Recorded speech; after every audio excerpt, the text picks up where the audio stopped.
everyone, I'm Kyla and welcome to my channel. So today we're going to be talking about a little DIY project that we did for our home. So basically what we did was we wanted to cover our entire master bedroom wall, basically like a feature wall with wallpaper, but we didn't want it to be too overwhelming because as you can see, the design that we finally settled on is a little bit print heavy. So instead of doing a floor to ceiling kind of wallpaper, we split it into half. So half of it is covered in wallpaper and the other half we used a those decorative wall moldings to sort of give it a little bit more character. So if you're interested in getting this done for yourself, then keep watching and don't forget to subscribe.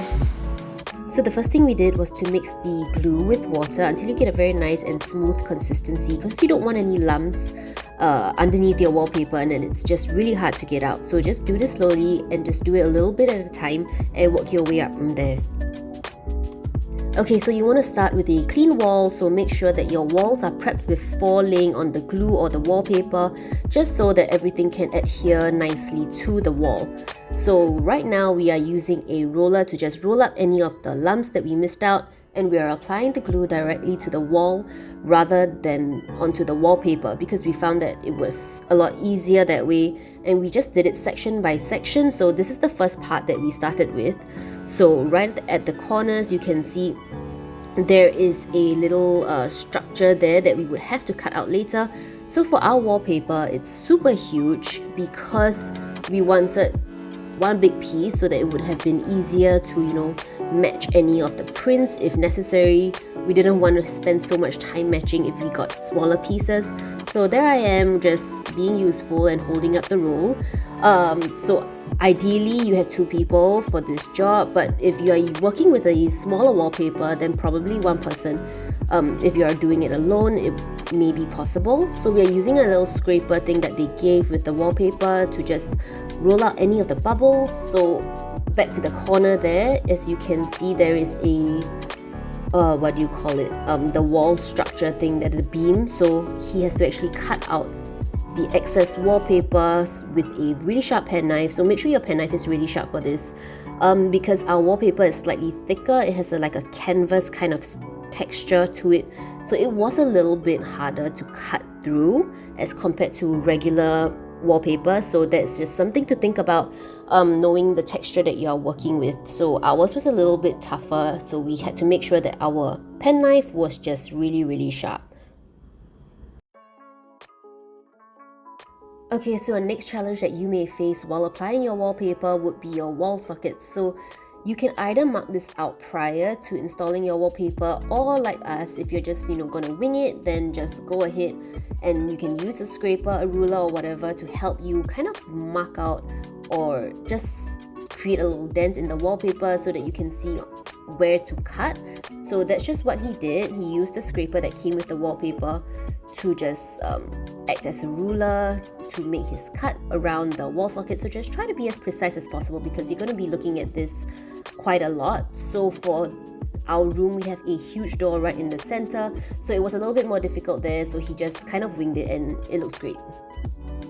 And that's just me applying glue on the next section of our wall. So that's the reason why we didn't want to mix the entire glue.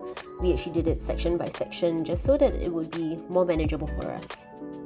So the corners were a little trickier. Instead of just continuing the roll, we actually cut it and then we continued from there so that it would just be a little bit easier for us to handle as compared to just rolling out the entire thing.